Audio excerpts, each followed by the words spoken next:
राष्ट्रीय प्रश्न या विषयावरती इंडिया ब्लॉकमध्ये चर्चा होईल. स्थानिक स्वराज्य संस्थांवरती इंडिया ब्लॉकमध्ये चर्चा करणं हे मूर्खपणाचं आहे. त्यासाठी खाली महाविकास आघाडी आहे विधानसभेसाठी, त्याच्याखाली अजून काही व्यवस्था एकत्र काम करण्यासंदर्भात आहेत, त्यात चर्चा करून सभागृहात मुख्यमंत्र्यांनी ऑफर दिली, तुम्हाला या बाजूला यायला स्कोप आहे आणि विरोधात जाण्यास स्कोप नाही. बघा, आपले जे देवेंद्र फडणवीस आहेत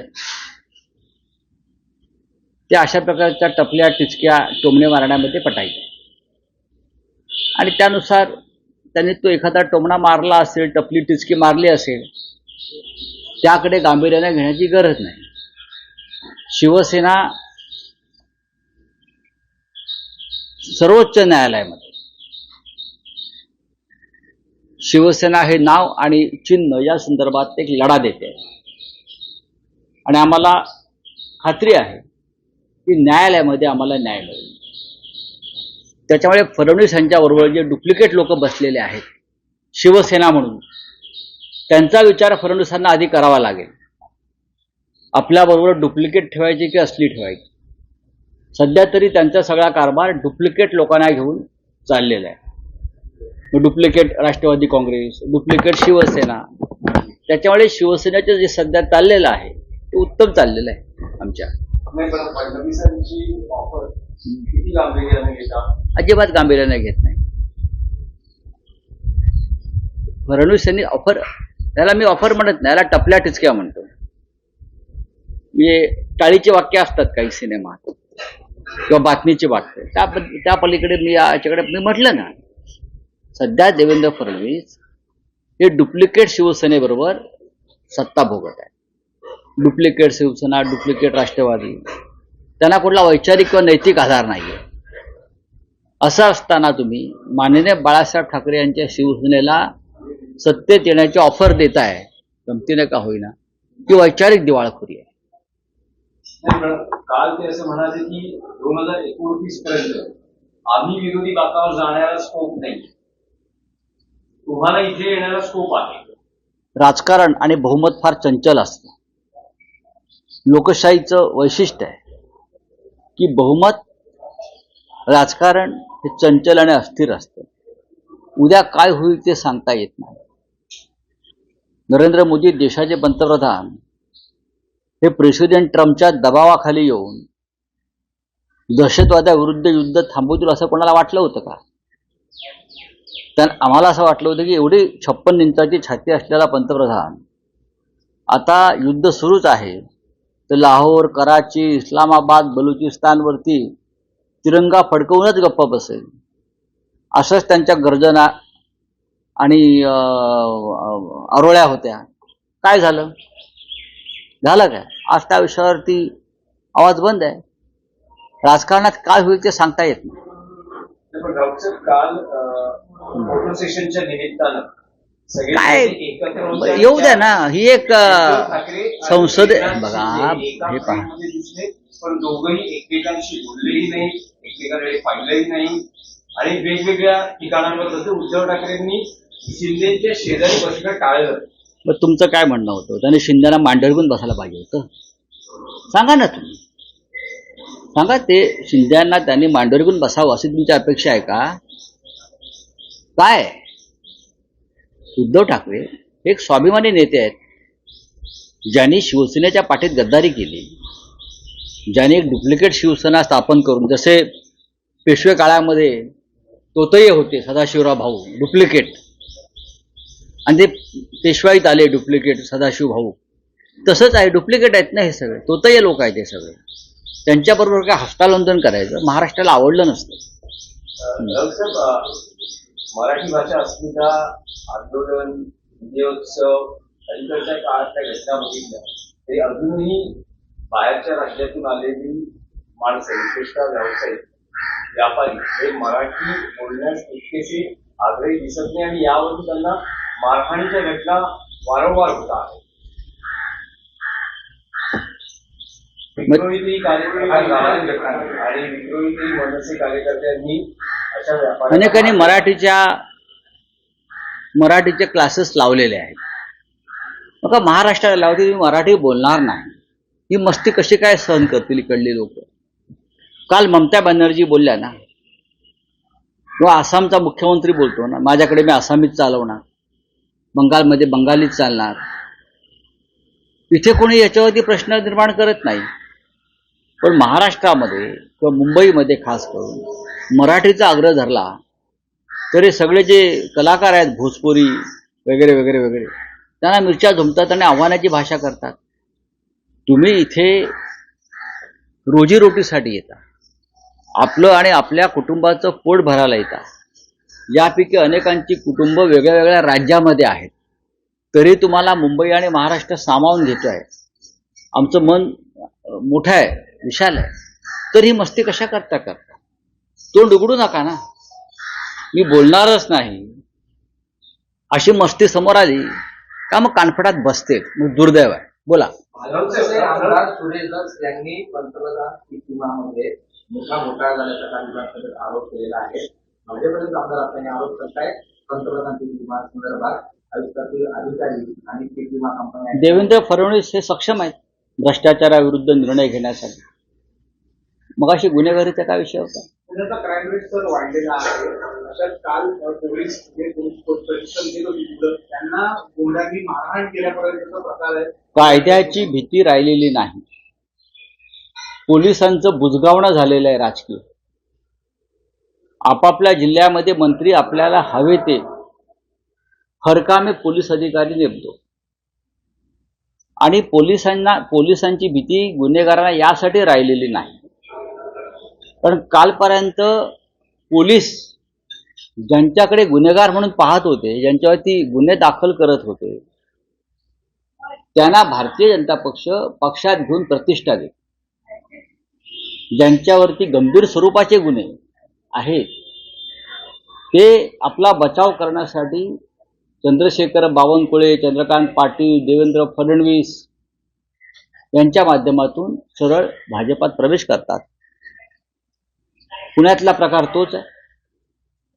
नाशिकमध्ये तर भयंकर आहे. नाशिकचे पोलीस आयुक्तच आपल्या टेबलावरती भाजपचा झेंडा लावून बसलेले आहेत. ते असं का करतात ते रहस्य आहे. हा कोणता ट्रॅप आहे हे मला पाहावं लागेल. नाशिकमध्ये आहे म्हणून म्हणतो. आधी गुन्हे दाखल करायला लावायचे पोलिसांच्या माध्यमातून आणि मग पोलीस आयुक्त कार्यालयात बोलून सांगायचं एवढे एवढे गुन्हे दाखल झालेले आहेत, बघा निर्णय घ्या.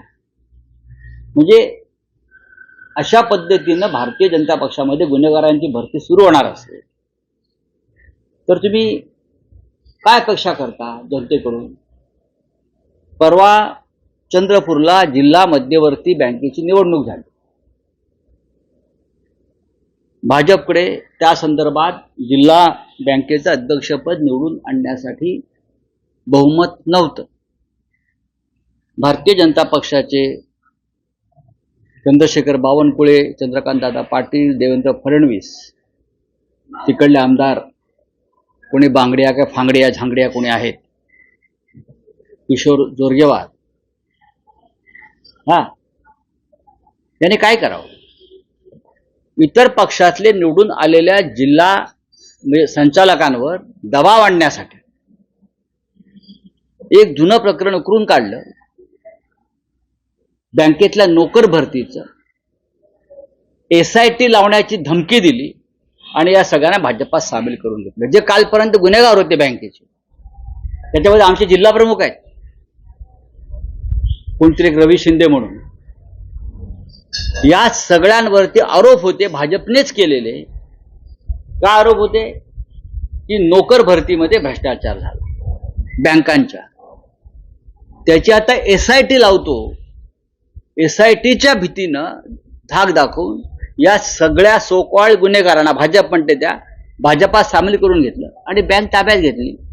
अशा प्रकारे हा पक्ष गुन्हेगारांना ते म्हणतात त्यानुसार प्रतिष्ठा देणार असेल तर पोलिसांनी काय करायचे? आता त्या आरोपांचं काय होणार आहे? पण त्या नोकर भरतीत झालेल्या भ्रष्टाचाराचा पाठपुरावा आम्ही करणार आहोत. तर भाजपचीच मागणी आहे चंद्रपूर जिल्ह्यात काय घडलं, आणि आज तुम्ही ज्यांच्यावरती आरोप केले, ज्यांना तुरुंगात टाकायला निघालात, त्यांना तुम्ही तुमच्या पक्षात घेतलं काल, या सर्व संचालकांना निवडून आलेल्या, आणि देवेंद्र फडणवीसांनी त्यांचं स्वागत केलं. मी देवेंद्र फडणवीस हे दुतोंडी साप आहेत की काय?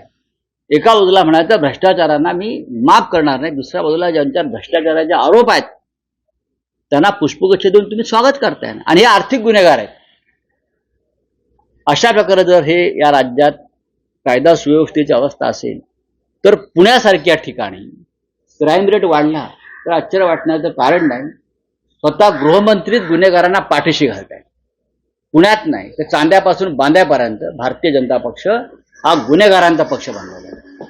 आगामी स्थानिक स्वराज्य संस्थेच्या निवडणुका आहेत, त्यामध्ये देखील अशा प्रकारच्या पुनरावृत्ती समोर येतील मला वाटतंय. नक्कीच नक्कीच गुन्हेगार, खून, दरोडेखोर, बलात्कारी यांनी एक जाहिरात दिली पाहिजे भारतीय जनता पक्षाने अशा प्रकारची भरतीची, की सर्व पक्षातले खुनी, लफंगे, बलात्कारी, विनयभंग करणारे, आर्थिक गुन्हेगार बरं का, यांनी भरतीसाठी भाजपा कार्यालयामध्ये उपस्थित राहावं अशी एक जाहिरात द्यावी, टेंडर काढावं आणि त्यानुसार त्यांनी भरती करून घ्यावी. चंद्रपूरचं प्रकरण हे अत्यंत घातक आहे. आर्थिक गुन्हेगारीचा आरोप ज्यांच्यावर तुम्ही केलात त्यांना तुम्ही काल पक्षात घेऊन बँकेचं संचालक करता. पण हा विषय आम्ही तडीस नेऊ आणि भारतीय जनता पक्षाला याच्यात धडा शिकवू. कोण आहेत हे महान लोक कोण आहेत? हे चंद्रपूरचे जे 2-4 आमदार आहेत त्यांनी फार मोठं काय म्हणतात फिक्सिंग केलं, अमुक केलं. गुन्हेगारांना पक्षात घेणं ही चाणक्य नीती आहे. आम्ही नव्हतो त्यांना गुन्हेगार म्हटलं, तुम्ही म्हणत होतात. आमच्या पक्षामध्ये असताना तुम्ही त्यांच्यावर SIT लावली, तुम्ही त्यांच्यावर ते आरोप केले, आणि आता तुमच्या पक्षात आल्यावर तुम्ही त्यांना मुख्यमंत्र्यांकडून त्याचा सत्कार करून घेता, ते पण विधान भवनात अधिवेशन चालू असताना. लाज वाटली पाहिजे. निर्लज्जपणाचा कळस आहे या सरकारचा. जनसुरक्षा विधेयकाला विरोध करण्याच्या विजय वडेट्टीवारला हायकमांडने नोटीस पाठवली आहे. बघ, मला तो विषय माहित नाही. चला, थँक्यू. मुलाखतीचा दुसरा टीजर तुम्ही आज स्टेटसवर टाकला आहे. त्यात उद्धव ठाकरे असं म्हणतात की 1 नेशन नो इलेक्शन. होय, काय त्यांची भूमिका आहे मुलाखतीमध्ये येईलच ते. आणि बोललो ना की उद्धव ठाकरे, माननीय उद्धव ठाकरे हे इंडिया ब्लॉकची बैठक दिल्लीमध्ये जी होते आहे पुढल्या काही दिवसात किंवा आठवड्यात, त्या बैठकीत ती भूमिका मांडते. म्हणजे उद्धव ठाकरे नक्कीच दौऱ्यावर आहेत, कधी जात आहेत? लवकरच होईल. कारण माननीय उद्धव ठाकरे यांनी जी मागणी केली होती इंडिया ब्लॉकच्या बैठकीची, त्या बैठकीची तयारी सुरू. तारीख ठरवू आम्ही. सध्या तारीख जी येते आमच्या समोर ती किती जणांना सोयीची आहे मला माहीत नाही. 19 तारीख. तर तारखेमध्ये काही बदल करून इंडिया ब्लॉकची बैठक घेण्यासंदर्भात आमचं काम चालू आहे. चलिए. देखिए, दौरा मैंने है ऐसा कहा नहीं, जा सकते हैं ऐसा बोला. इंडिया ब्लॉक की बैठक हो रही है दिल्ली में. डेट का थोड़ा सा इशू है. कल वेणुगोपाल जी का फोन आया था. उनका कहना है कि उद्धव जी की मांग है कि इंडिया ब्लॉक की एक मीटिंग होनी चाहिए. तो 19 तारीख को हमने मीटिंग लगाई है उद्धव जी के डिमांड पर. लेकिन अब महाराष्ट्र में भी ऐसे काम चल रहे हैं, तो मैं बात करूंगा उद्धव साहब से आज, और उनसे चर्चा करने के बाद मैं वापस आपके सामने आ जाऊंगा. Thank you. बिहार में इलेक्शन कमीशन ने बिहार में पत्रकार से मामला दर्ज किया. जो रिपोर्टिंग कर रहा था कि जो दस्तावेज है उसमें फेरफार किस तरीके से देखिए कि पहली बार इलेक्शन कमीशन इस तरीके का बर्ताव कर रहा है. देखिए, इलेक्शन कमीशन और भारतीय जनता पार्टी हाथ में हाथ मिलाकर काम कर रहा है. इलेक्शन कमीशन देश का इलेक्शन कमीशन नहीं है. Election commission Bharatiya Janata party का इलेक्शन कमीशन है. सभी स्टेट में एक निष्पक्ष चुनाव की प्रक्रिया होने की उम्मीद हम सब रखते थे पहले चुनाव आयोग से. अब नहीं हो रहा. चुनाव आयोग ये भारतीय जनता पार्टी का एक एक्सटेंडेड पार्टी है या एक्सटेंडेड ऑफिस है, और वहां से जो बीजेपी को चाहिए वो किया जाता है. अगर किसी पत्रकार ने चुनाव आयोग के घोटाले का पर्दाफाश किया है तो उसके ऊपर FIR करने की जरूरत नहीं.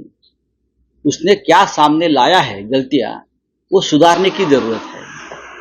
लेकिन इस देश में ना डेमोक्रेसी है, ना व्यक्ति स्वातंत्र है, ना फ्रीडम ऑफ स्पीच है, ना फ्रीडम ऑफ एक्सप्रेशन है, ना डेमोक्रेसी है। इसीलिए इस प्रकार से घटनाएं, हरकतें ये लोग कर रहे हैं।